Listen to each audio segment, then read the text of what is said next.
A la fi de l'estiu i abans que comencin les veremes a la comarca del Penedès, Sitges celebra la Festa Major.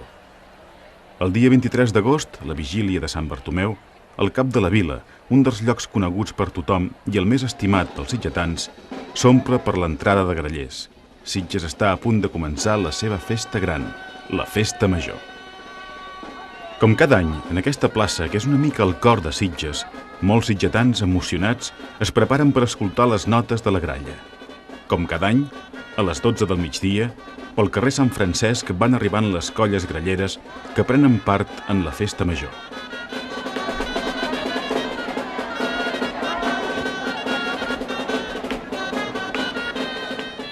Tradicionalment, els diversos grups de grallers de la tocada al cap de la vila l'ofereixen en honor dels fundadors de la Festa Major. Enguany són els grallers de la comarca els qui entren primer i des que comencen a fer sonar les gralles ja es pot dir que Sitges està de Festa Major. Encara que el començament oficial no tindrà lloc fins al cap de 2 hores amb el llançament dels 21 morterets que anuncia la primera cercavila.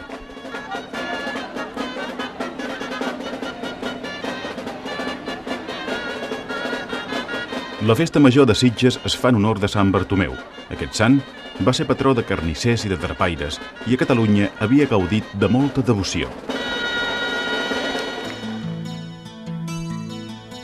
El fet que dona més personalitat a la població de Sitges és la seva funció de centre turístic d'un marcat caràcter cosmopolita.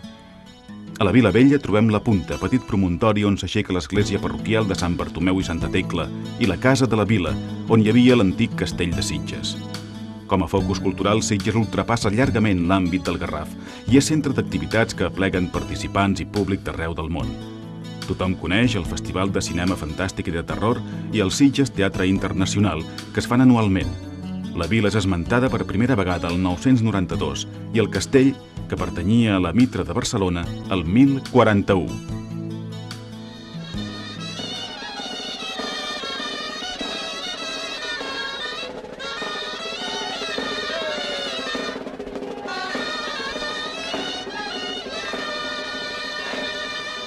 Antigament, la patrona de Sitges era Santa Tecla. Segons la tradició, el patronatge va passar a Sant Bartomeu l'any que les pluges van destruir una bona part del poble, fets que la tradició oral i la memòria col·lectiva sitgetana encara recorden.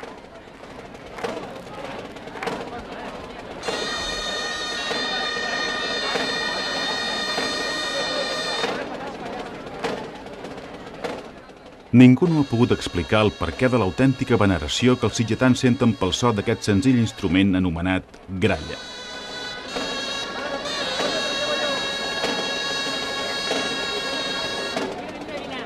La gralla, estesa per tot Catalunya, és un instrument aeròfon de llengüeta senzilla, de caràcter rústic, constituït per un tub de fusta d'uns 27 centímetres de llargada.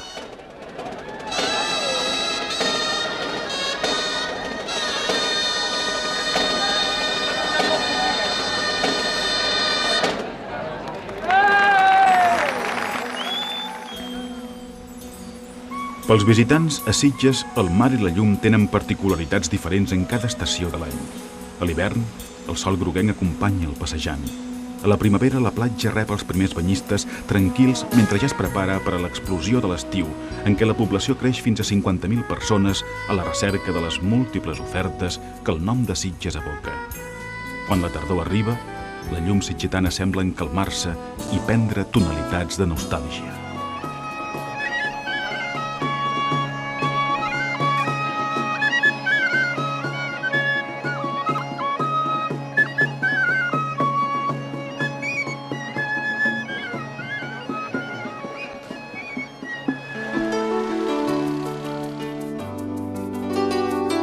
Els habitants de Sitges, amb un terme desproveït de terres de conreu i amb poca activitat industrial, s'aboquen a treure partit del clima privilegiat de què gaudeixen.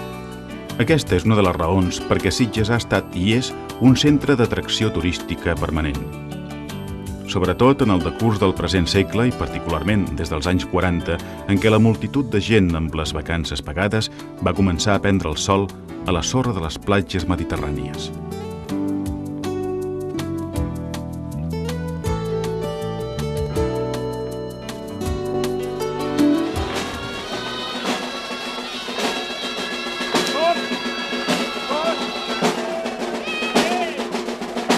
La major part dels habitants de la vila no recorden haver estat mai fora de Sitges els dies de la festa major. Els mateixos sitgetans creuen que tota una litúrgia insufla tots els actes de la seva festa. Josep Maria Soler, fill predilecte de Sitges, deia: «Jo veig el més corprenedor cant d'entrada quan els grallers enfilen al carrer de Sant Francesc al migdia com un homenatge als sitgetans que ens han deixat i que en els seus anys mantenien intacte el foc de la més vella tradició».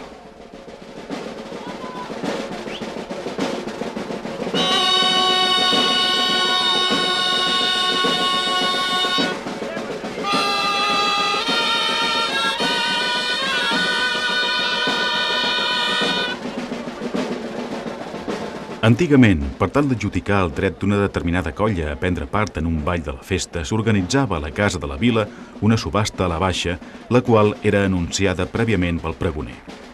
El dia i hora assenyalats, el municipi indicava a tots els caps de colla presents el ball o entremès que desitjava fer i el preu màxim de sortida. Si només hi havia un postor, aquest se l'adjudicava. Si hi havia més d'un interessat en la proposta, s'entaulava competència entre ells i se l'adjudicava el que licitava per la quantitat més baixa.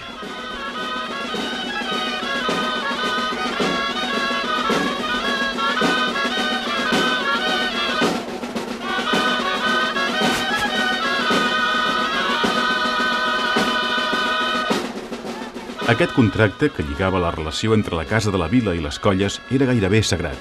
La violació de les clàusules establertes significava la pèrdua de les quantitats estipulades i, fins i tot, a vegades, la presó.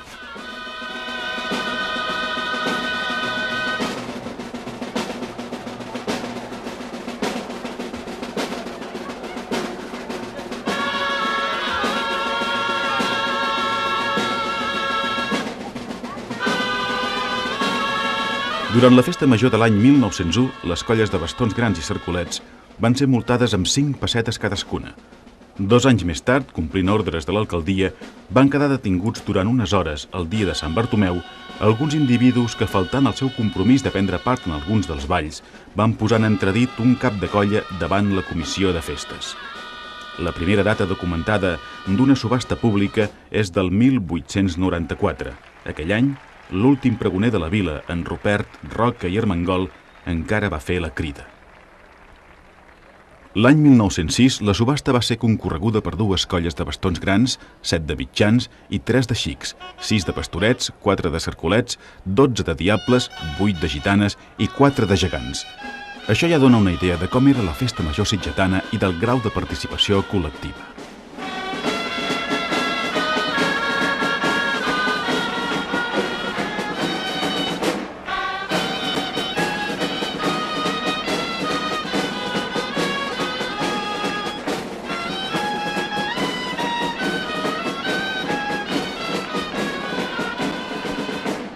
La darrera subhasta que es va fer a Sitges va ser el 1972.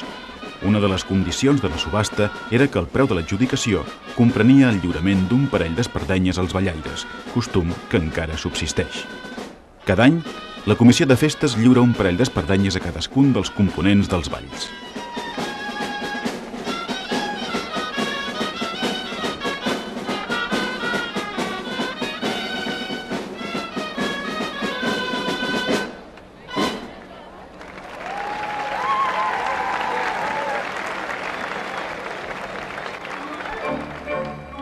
A Sitges hi ha actualment 3 museus.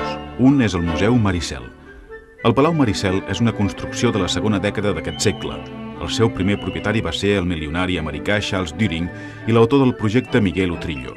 El museu acull les col·leccions artístiques donades pel doctor Jesús Pérez Rosales. Al Maricel hi ha una destacada col·lecció de pintura i escultura romànica i gòtica i la ceràmica tradicional catalana també hi és representada. El palau consta de 2 parts ben diferenciades, el Maricel de mar i el Maricel de terra, comunicades entre si per un petit pont. Aquest conjunt arquitectònic creat per Utrillo té una gran personalitat, encara que l'estil sigui indefinible.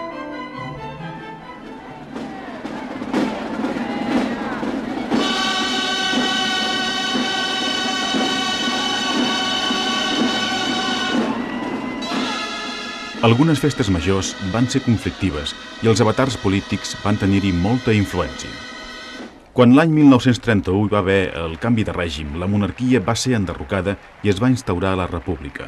L'Ajuntament sitgetà també va ser de majoria republicana. Així les coses, l'Ajuntament no va voler organitzar la festa major tot i fent l'aportació econòmica de sempre. A les celebracions religioses d'aquell any no hi van assistir les autoritats municipals i el gegant va deixar d'aportar corona. Els anys següents van passar amb més o menys fortuna per partidaris i contraris als actes tradicionals de la festa major. L'ambient era de polèmica. Era evident que l'essència de la festa trontollava.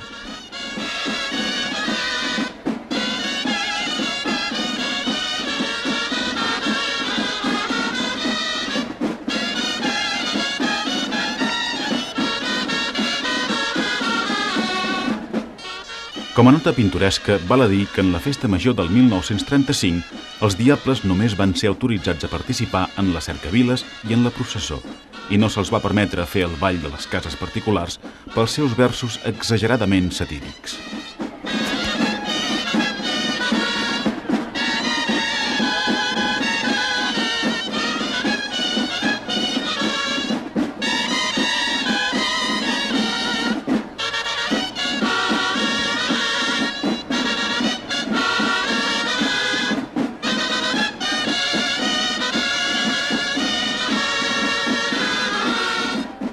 En els anys de la Guerra Civil, les preocupacions del carrer no són per la festa.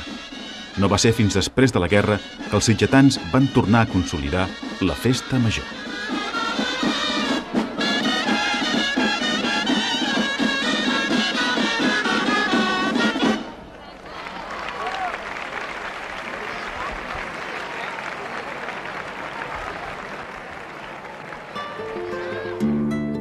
Un altre dels museus de Sitges és el Museu Romàntic, que ofereix la recreació de la vida de cada dia d'una família sitgetana dels segles XVIII i XIX. L'edifici és l'antiga casa senyorial de la família Llopis, amb el mobiliari i els objectes d'ús domèstic. A la planta superior hi ha exposades les nines de la col·lecció Lola Anglada.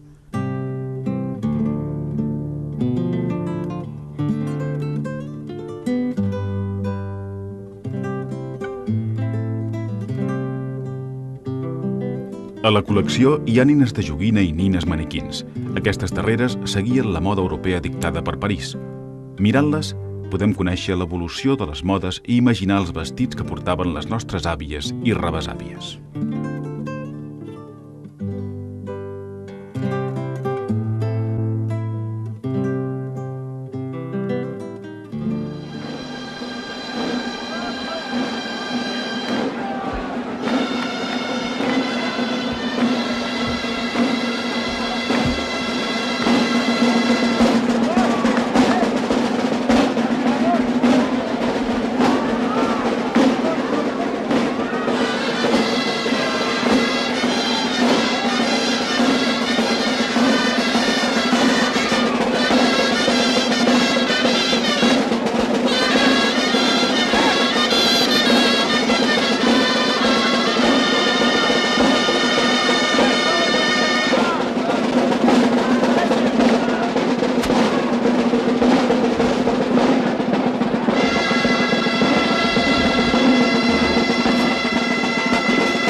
Per un graller sitgetà, el moment més important de la seva participació en la festa major és, sens dubte, l'entrada de grallers del dia 23 d'agost a les 12 del migdia.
Els mateixos grallers diuen que els dies previs, mentre assagen i perfeccionen els últims detalls de les peces que han d'interpretar el cap de la vila, passen moments de nerviosisme perquè s'acosta la festa.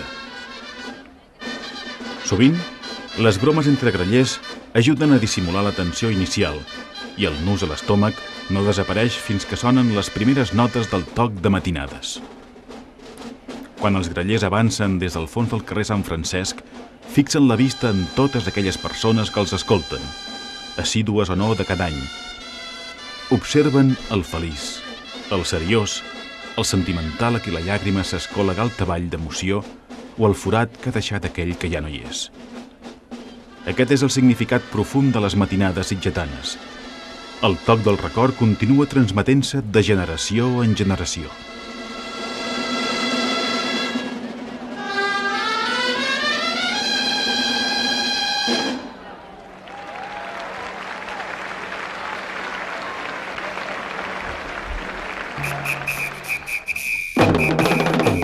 Sitges és molt rica en manifestacions populars i des de fa més de 100 anys la vila no ha deixat de celebrar el Carnaval. La tradició de l'actual Carnaval va prendre forma en el decurs del segle passat. Les cercaviles del diumenge i del dimarts de Carnaval són els moments culminants de la festa. I una de les frases fetes dels sitgetans diu que a Sitges, passat el Nadal, només es pensa en el Carnaval.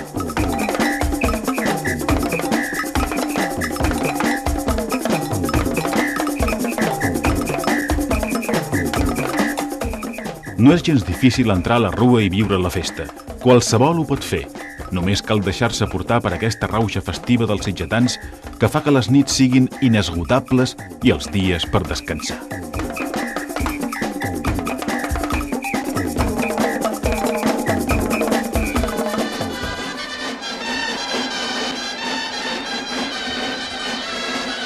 Per donar el sentit de la festa major, l'encís d'ella mateixa, els sitgetans, és un compromís i alhora una satisfacció. Compromís perquè, esclar, els sitgetans, tots ells ja coneixen el que és la festa major.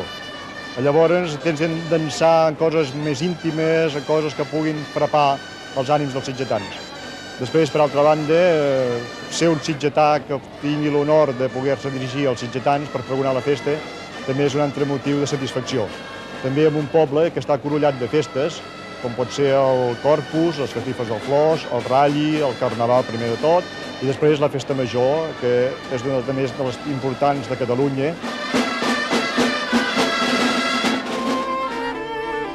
Santiago Rossinyol va arribar a Sitges una tarda del 1891. Els cronistes diuen que va passar molt poc temps entre el dia en què va veure la vila i el dia en què s'hi va establir. En molt poc temps va construir-hi la seva casa-taller, el Cau Ferrat, que es va convertir instantàniament en la meca del modernisme català. El poble és un poble sensible a la cultura, a les manifestacions artístiques i de manera especial en el sentit de la festa major. Llavors, vull dir, esclar, la gent que acostuma a venir aquí es troba captivat per aquest esclat de festa, que els agrada, i a més recorden de festes majors passades, on hi ha hagut una tradició molt arrelada i de més que ha estat basada pels personatges que han vingut a visitar-nos, com en Santiago Rossinyol, pintors, tota aquesta gent que ha portat aquestes festes modernistes d'en Santiago, que han captivat també i han donat un renom a Sitges.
Els gegants, per la forma de les seves cares, les expressions i les alçades, ens recorden una figura típicament llegendària inspirada en textos antics i fins i tot en la mitologia antiga.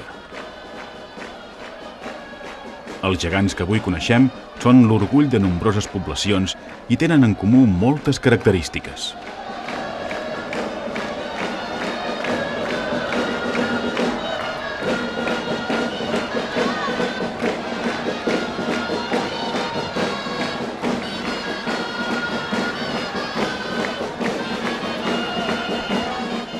Primerament, hi ha dos tipus de representacions, la guerrera i la de personatges més propers als nostres temps que pretenen recordar-nos el tipisme local, si bé a escala gegantina.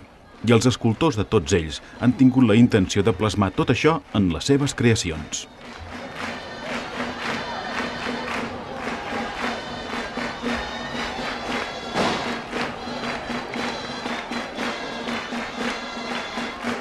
Gairebé tots els gegants han estat fets amb els mateixos materials, el cartó pedra pel que fa a les cares i les mans, mentre que la resta de l'obra és un suport de fusta.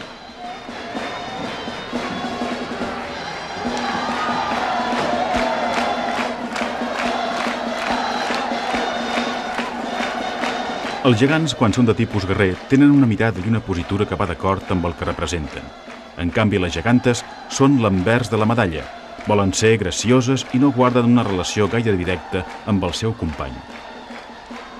Les gegantes pretenen remarcar la bellesa femenina i antigament es vestien amb la moda del moment.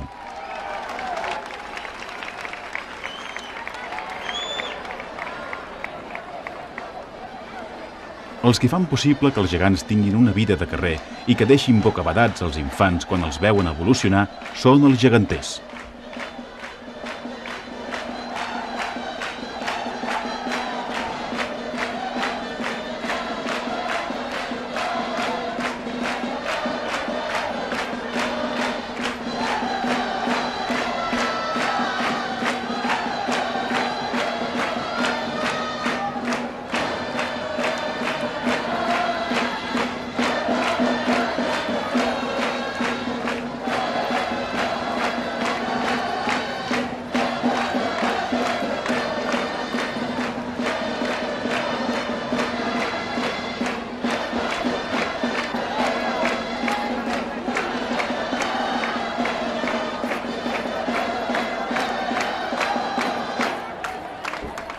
El funcionament d'una colla de geganters és gairebé tribal.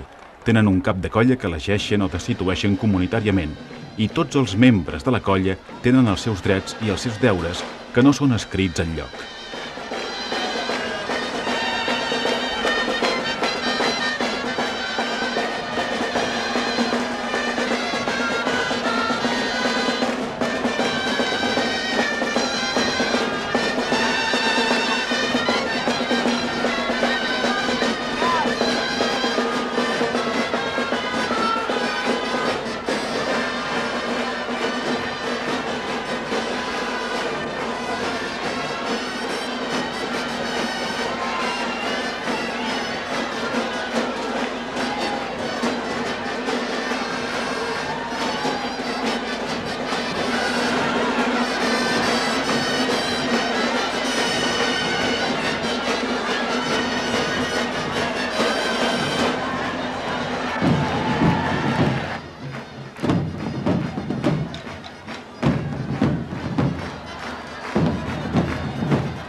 El 23 d'agost de 1992, dos nous capgrossos es van incorporar a la cercavila de Sitges i van fer la seva entrada al cap de la vila.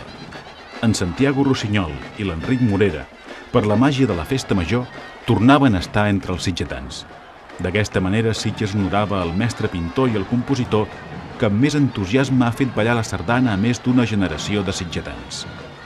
Santiago Rossinyol, Ramon Casas, Enric Morera, Miguel Utrillo són noms que sempre han ressonat a les orelles dels sitgetans.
Per les dades que es tenen del Ball de Diables de Sitges, sembla que va ser introduït en la Festa Major de l'any 1853.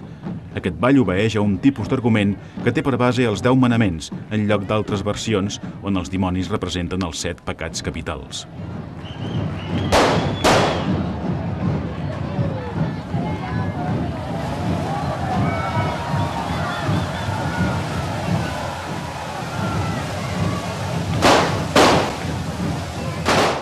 El Llucifer del Ball de Diables de Sitges porta espardenyes de vetes, pantalons amb ratlles blanques i blaves de tela dita de matalàs, camisa de color clar i una capa de xarpellera fins als genolls, en què hi ha pintades figures d'al·legories infernals. També porta barret de copa de color negre. Per tirar coets porta un ceptrot que consisteix en un pal d'1,70 m en l'extrem superior del qual hi ha una llauna que en sacsejar-la produeix un so característic.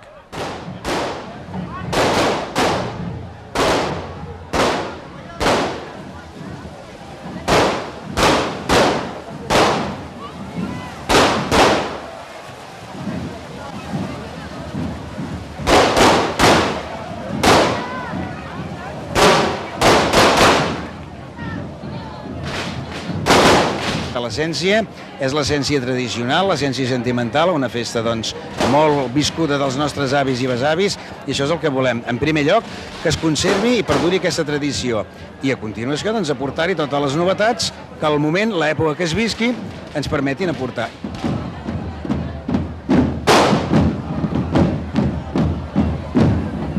Des de gegants, que n'hi ha 3 parelles, els gegants de sempre, els que en diuen de la vila, els gegants moros i els gegants americanos, que són els petitets aquells, els cabassuts, el drac, els diables, que n'hi ha 3 colles, pastorets, cercolets, la moixiganga, hi ha 4 colles també de bastoners.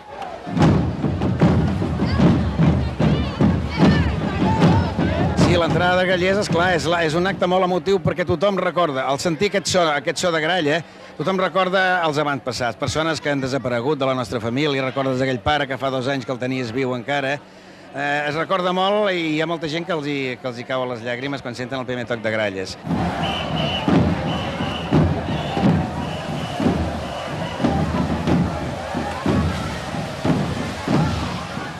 L'àliga sitgetana no ha heretat els trets naturals de les altres àligues consemblants i no dansa el compàs majestuós d'una música. Una de les característiques d'aquesta àliga sitgetana és que tira coets, i aquest fet la diferencia de totes les altres àligues que hi ha per Catalunya. Això potser és degut al fet que tot bon sitgetà porta a dintre un coetaire.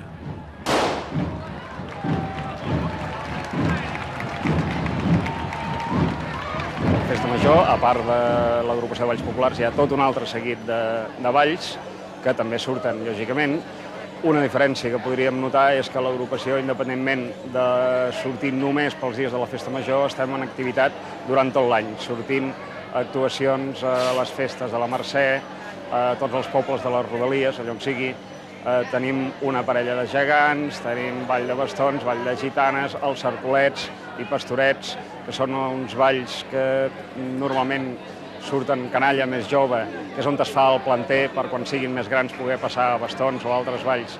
Els tenim també a l'agrupació i jo crec que cada cop més la tendència i l'exemple el podem tenir en la majoria de pobles on la Festa Major és molt semblant com la de Sitges, i parlo de tot el Penedès, el Baix Camp, el Tarragonès fins i tot. La tendència cada cop més és a formar aquests nuclis de cultura popular on s'hi aplega tota mena de gent.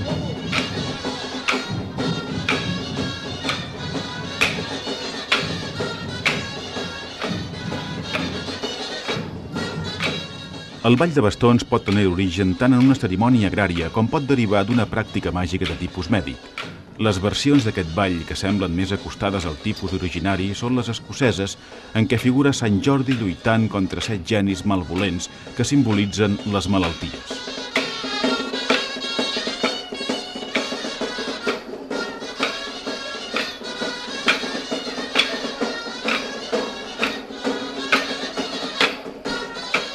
El banderer, figura visible, vesteix una mica diferent dels seus companys i en sobresurt.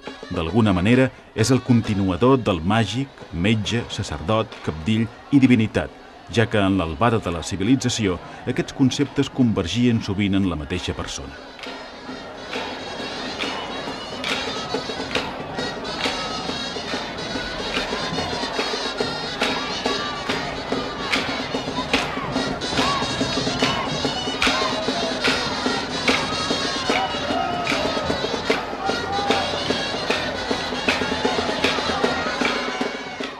Els balls de bastons catalans solen constar de 8 ballaires, entre ells el banderer, o de 12 ballaires i 2 banderers.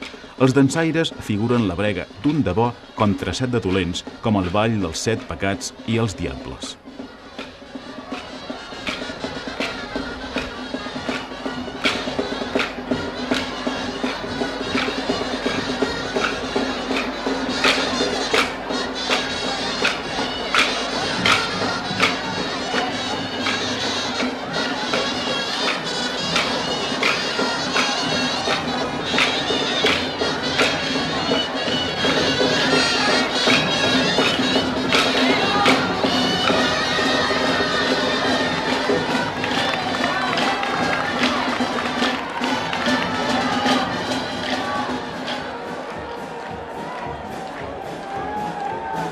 La moixiganga de Sitges, com tothom sap, és potser el ball més emblemàtic de la nostra festa major. Heu de pensar que moixigangues, a part de la de Vilafranca, la moixaranga del Jamací, que per cert, aquest any a la festa major de Vilafranca celebren una petita trobada de moixigangues i va naturalment la moixiganga de Sitges, com una de les poques que queden encara en actiu, que no s'ha perdut mai. Dic que és potser el ball més emblemàtic de Sitges per la seva permanència en el temps i perquè tota la gent de Sitges li té una estima molt especial. És un ball molt diferent de la resta, a tot arreu es coneixen balls de bastons, colles de diables, gegants, dracs, tota mena de feres. I la moixiganga, en principi, sembla que sigui un ball més seriós, sembla que no sigui tant de festa. El motiu és certament seriós, és la representació amb una sèrie de quadres molt coreogràfics de la passió, mort i resurrecció de Jesucrist, amb una música que és molt pròpia, i al seu pas pels carrers realment la gent arriba fins i tot a emocionar-se i és curiós de veure com, sobretot els sitgetans que ens ho sentim, un cop ha passat la moixiganga, aplaudim.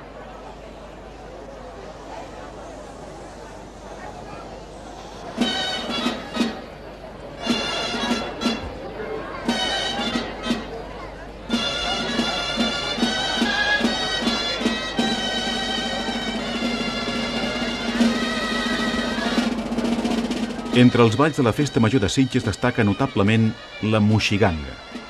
La moixiganga consta de 8 quadros plàstics que representen escenes de la Passió i sobresurt un figurant que vesteix una mica diferent del conjunt i que representa Jesús. La primera figura és l'anomenada balcó entrada. Entre quadro i quadro, els figurants fan una passada al so d'una melodia especial diferent de la que toquen les gralles per la representació dels conjunts. La tonada és de les més selectes de la música popular catalana. Sempre s'ha tocat amb gralles i és un dels documents de música instrumental més notables.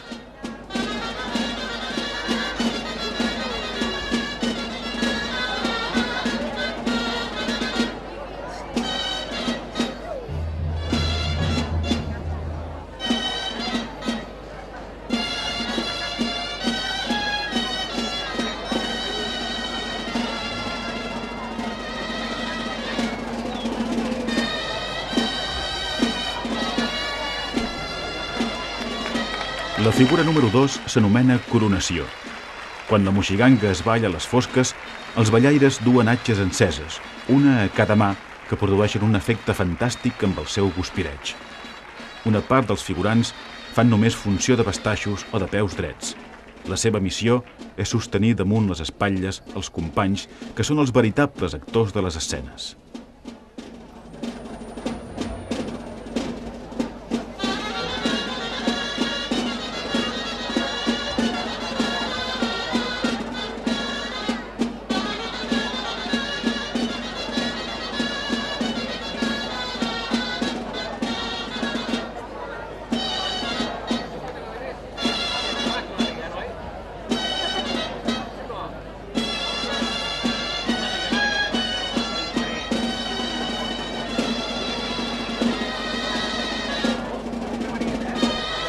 La tercera figura és anomenada assot. En les diverses passades, uns i altres figurants o actors fan el mateix paper. Antigament, hi havia hagut moltes altres versions de la moixiganga i podia ser representada per nombrosos figurants. Hi havia versions que arribaven a la trentena i entre ells figuraven un o més infants que, a més d'altres papers, feien d'enxaneta quan s'aixecava la torre final del ball.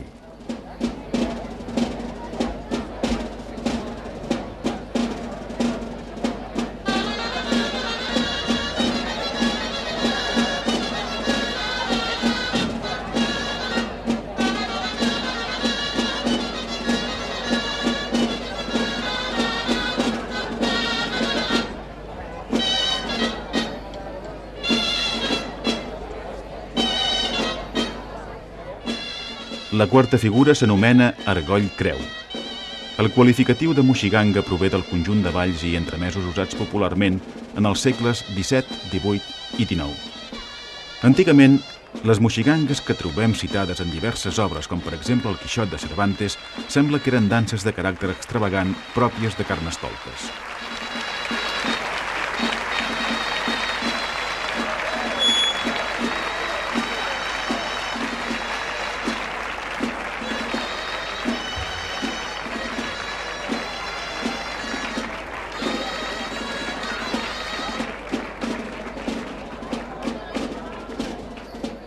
A Sitges, la moixiganga que es coneix és un ball d'origen religiós.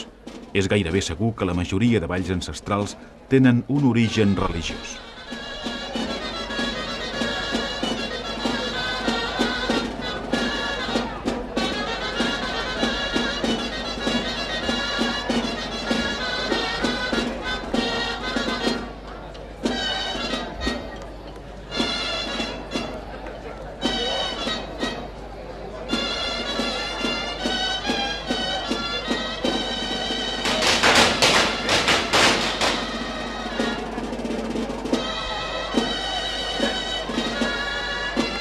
La cinquena figura és una al·legoria de Crist en l'agonia.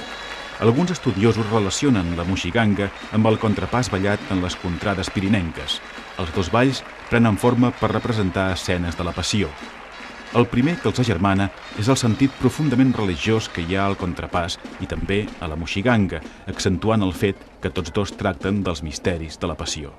Aquest fet fa que els dos balls puguin tenir un mateix origen.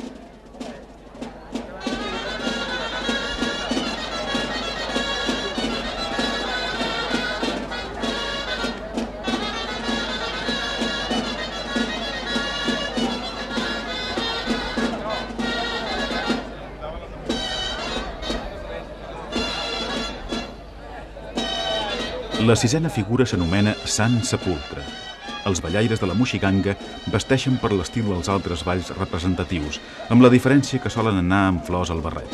Antigament, duien garlandes cosides damunt del faldellí en ziga-zaga.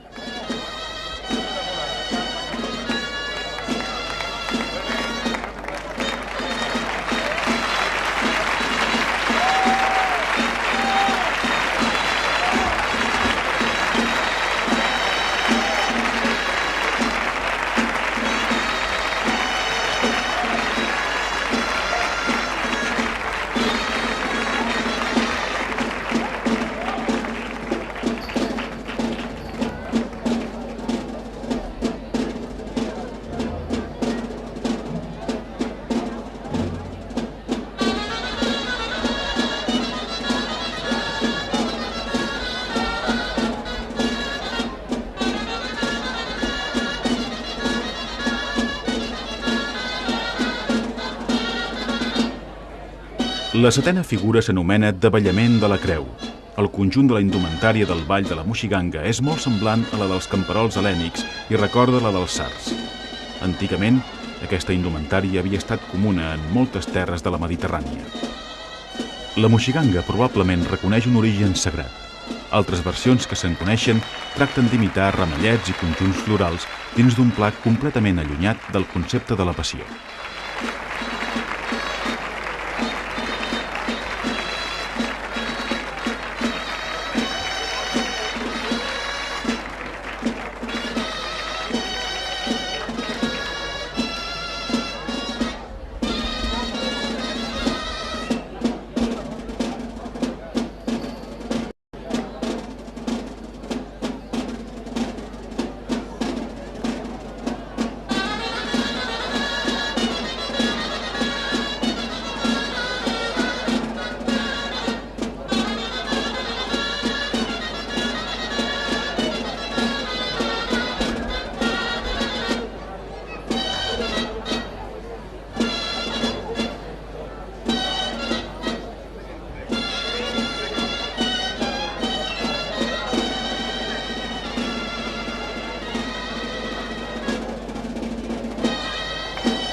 L'última figura de la moixiganga s'anomena resurrecció. Representacions del mateix gènere acrobàtic i espectacular que el ball de la moixiganga s'han fet o es fan en diverses poblacions de la península. Un dels trets comuns de totes elles és que es barreja amb balls de cèrcols, de bastons, de cintes, de plats i d'espases. A Sitges com arreu, els conjunts de ballaires es distingeixen per la seva indumentària especial, pel predomini dels colors clars i les faldilles o anagos i altres atributs del vestit femení. Aquestes danses en conjunt sembla que deriven de cerimònies dedicades a alguna divinitat de la terra.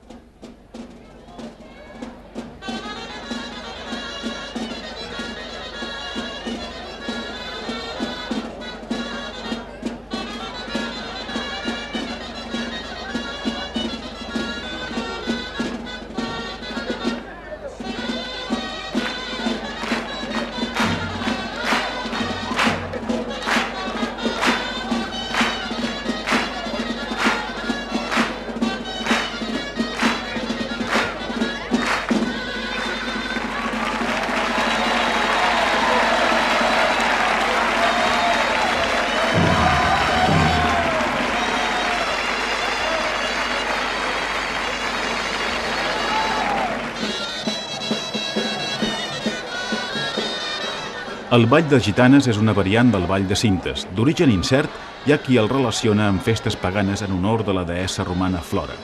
Actualment és un ball mixt, però antigament només el ballaven homes, alguns dels quals anaven disfressats de dona.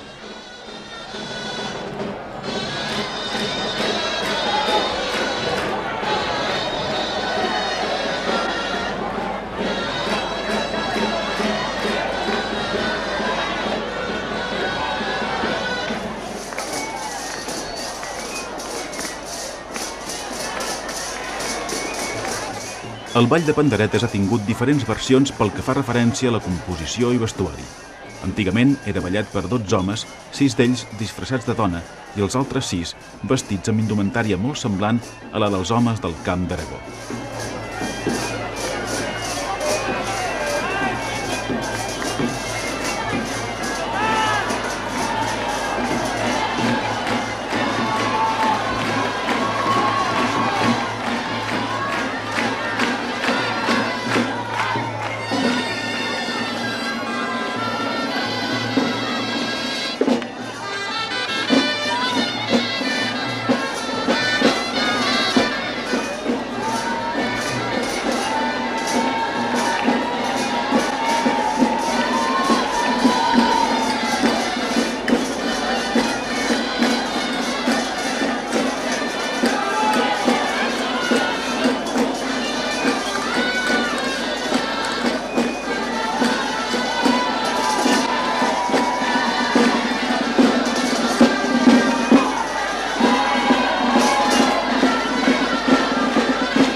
El ball de Cercolets a Sitges es compon de majoral, 8 dansaires i un àngel, que és el mateix nombre que s'observa en altres poblacions. Se sap que ja es ballava a Sitges en la festa major de l'any 1857. Per construir els cèrcols es fan servir els abraçadors de fusta dels barrils i botes. L'origen del ball dels Cercolets cal buscar-lo en les antigues festes paganes de la recol·lecció dels fruits dedicades a la deessa romana Flora.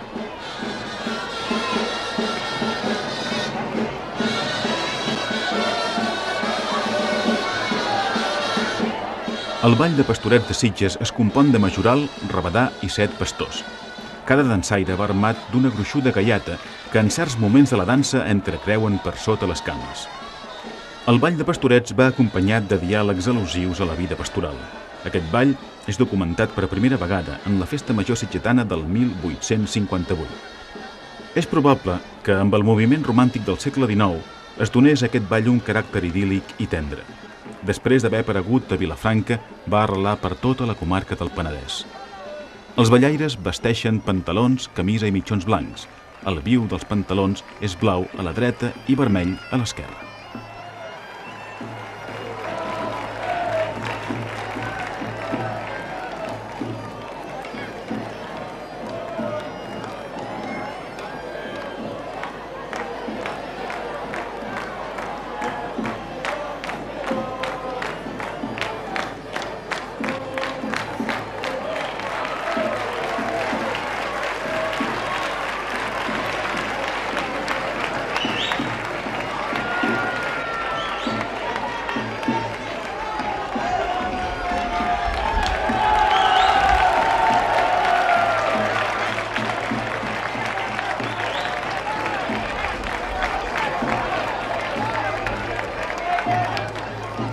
Començarà a les dues amb el llançament de la salva de 21 morterets, tocant les campanes, i a partir d'aquí arrenquen tots aquests balls des de l'Ajuntament fins a arribar aquí a la plaça del Cap de la Vila.